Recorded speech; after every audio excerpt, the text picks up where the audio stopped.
آنے کی درخواست قبول فرمائی۔ آپ کی 12 کی 12 کتابیں اس وقت بھی میری میز پر موجود ہیں اور میں نے ان سے اس کیس میں بہت رہنمائی لی ہے۔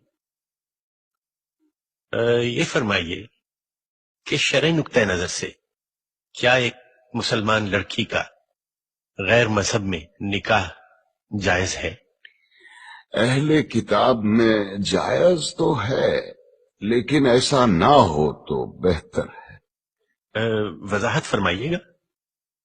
ناپسندیدہ ہے خدا کی نظر میں، لیکن ناپسندیدہ تو شراب پینا بھی ہے، جھوٹ بولنا بھی ہے۔ ہم شرابیوں کو یا جھوٹوں کو اسلام سے خارج تو نہیں کر دیتے۔ اس بچی کے بیان کی جو نقل آپ نے مجھے عنایت کی تھی، میں نے اسے بہت غور سے پڑھا ہے۔ اس کیس میں تو جائز ناجائز کا سوال ہی پیدا نہیں ہوتا، کیونکہ یہ لڑکی تو مسلمان ہی نہیں ہے۔ کیا فرما رہے ہیں مولانا آپ؟ اس کے باپ کا نام حسین شاہ ہے، سید ہے۔ بس کیا صرف نام مسلمانوں والا ہونا کافی ہے؟ عیسائیوں کے ملک میں پیدا ہوئی، عیسائی عورتوں نے اس کی تربیت کی، نام عیسائیوں والا رکھا گیا، باپ نے بغیر شادی کے اسے مائیں لا کے دی، اور آپ اس پر یہ الزام لگا رہے ہیں کہ یہ غیر اسلامی کام کر رہی ہے۔ سبحان، یہ تو ویسا ہوا کہ کسی کے ڈاکٹر بننے سے پہلے آپ اس پر اعتراض کریں کہ اسے آپریشن کرنا نہیں آتا۔ تو آپ کے خیال میں قصوروار کون ہے؟ ایک ہیں اس بچی کے والد صاحب، اور دوسرے ہیں ایک محترم مولانا صاحب، جنہوں نے اسلام کی ایک نہایت غلط تصویر دکھا کے اس بچے کو جذباتی کیا اور اسے ثواب کا لالچ دے کے اس سے گناہ کروایا۔ وہ آپ یہ کہہ رہے ہیں کہ ایک باپ اپنی بیٹی کی شادی اپنی مرضی سے نہیں کر سکتا؟ صرف اپنی مرضی سے ہرگز نہیں۔ اور اسلام ایک لڑکی کو اپنی مرضی سے شادی کرنے کی اجازت دیتا ہے؟ اجازت؟ حق ہے اس کا، پیدائشی حق۔ حدیث کی کتاب کھول کے دیکھیے، ناسائی والیوم 2 چیپٹر کتاب النکاح ورق نمبر 403۔ نبی کریم صلی اللہ علیہ وسلم کے پاس ایک عورت آئی، کہنے لگی یا رسول اللہ، میرے والد نے مجھ سے پوچھے بغیر میری شادی کرا دی تھی، مجھے اپنا خاوند پسند نہیں ہے، میں کیا کروں؟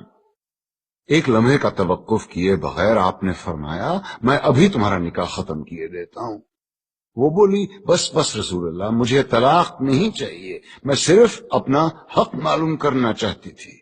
حدیث کی دوسری کتاب کھولیے، بخاری شریف والیوم 3 چیپٹر کتاب النکاح ورق نمبر 94۔ خنسا بنت خزام کہتی ہیں میرے والد نے مجھ سے پوچھے بغیر میری شادی کرا دی، مجھے خاوند پسند نہیں تھا، میں رسول اللہ کے پاس گئی، انہوں نے فوراً وہ نکاح منسوخ کروا دیا۔ لیکن مولانا آپ یہ کیوں اپریشیٹ نہیں کر رہے ہیں کہ حسین شاہ نے کس مقصد کے تحت اپنی بیٹی کی شادی کی تھی؟ اور مولانا طاہری نے تو سرمد کو، جو کہ ایک ناچنے گانے والا، جینز پہننے والا مغرب زدہ نوجوان تھا، اسے اسلامی حلیے میں ڈھال کر ایک عاشق رسول بنا دیا۔ حلیہ؟ اسلامی حلیہ اور گانا بجانا یعنی موسیقی، دونوں بہت اہم موضوع چھیڑ دیے ہیں آپ نے۔ پہلے آئیے موسیقی کی طرف۔ دلائل کا ایک انبار ہے میرے پاس موسیقی کے حق میں، لیکن میں صرف ایک دلیل دینا چاہتا ہوں جس کے بعد دوسری کوئی دلیل ہو ہی نہیں سکتی۔ آپ یہ بتائیے کہ آج تک دنیا میں پیغمبر کتنے اتارے گئے؟ جی 1,24,000۔ اور ان 1,24,000 میں سے کتابیں کتنوں پہ نازل ہوئیں؟ جی صرف 4 پر۔ گویا یہ تو طے ہو گیا کہ یہ 4 باقی 1,23,996 پیغمبروں سے زیادہ برگزیدہ ہیں۔ بے شک ان 4 کو اللہ نے معجزے عطا کیے۔ حضور کا سب سے بڑا معجزہ قرآن شریف، موسیٰ کو اس قابل بنایا کہ وہ لاٹھی سے دریا کے 2 ٹکڑے کر دے، عیسیٰ کو یہ طاقت دی کہ وہ مردے کو دوبارہ زندہ کر دے، اور داؤد کو کیا دیا؟ موسیقی، ایسی سریلی آواز اور راگوں اور سازوں پر اتنا عبور کہ سر لگائیں تو پہاڑ ساتھ گانے لگے، دنیا جہان کے پرندے مدہوش ہو کے آواز کی جانب کھنچے چلے آئیں۔ زبور اٹھا کے دیکھیے، یہ تک لکھا ہے کہ کن راگوں سے اور کن سازوں پہ گا کے حضرت داؤد الصلوۃ والسلام نے خدا کی حمد و ثنا کی۔ کیا یہ ممکن ہے کہ خداوند کریم اپنی تعریف سننے کے لیے ایک حرام چیز کا انتخاب کرے اور اپنے ایک برگزیدہ پیغمبر کو حرام چیز معجزے میں دے؟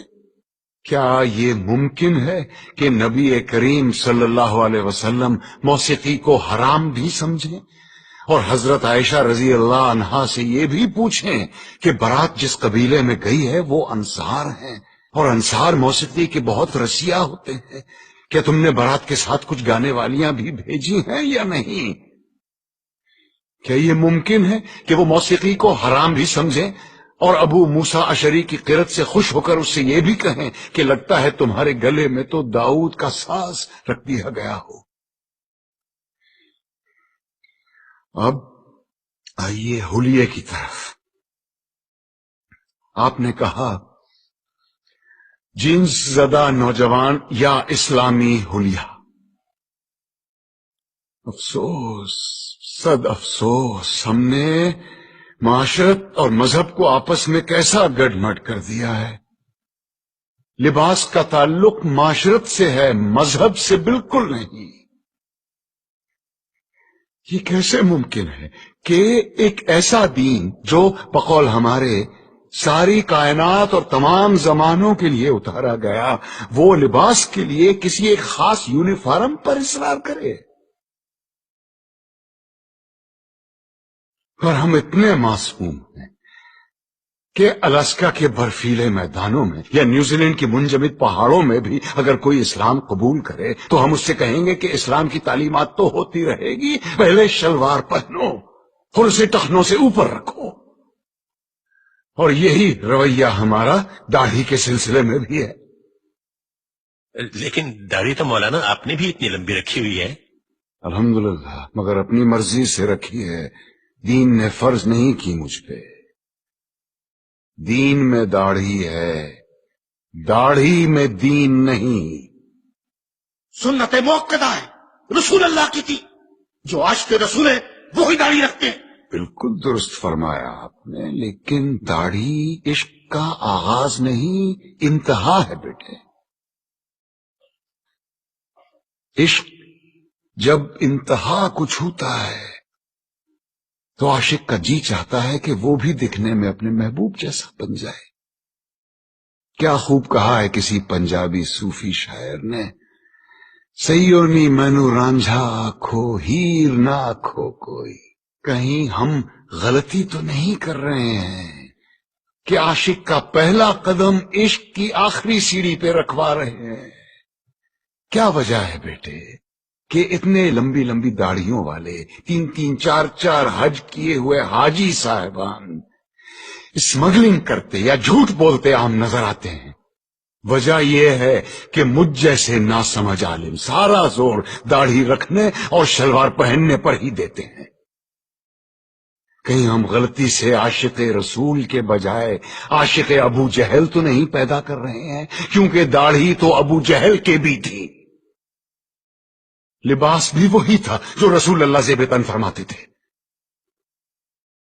ترتیب الٹی ہے بیٹے، پہلے ظاہر نہیں، پہلے باطن کو ٹھیک کرو۔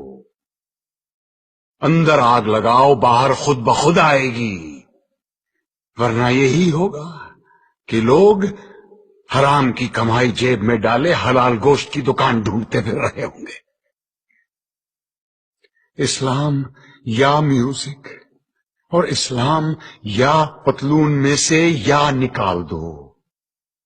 یہ مت بھولو کہ اس ملک میں اسلام کی سب سے زیادہ خدمت دو ایسے آدمیوں نے کی ہے جن کے داڑھی بھی نہیں تھی اور جو کوٹ پتلون پہنا کرتے تھے، محمد علی جناح اور علامہ اقبال۔ آج تم بڑے فخر کے ساتھ ان دونوں کے نام کے ساتھ رحمت اللہ علیہ لکھتے ہو۔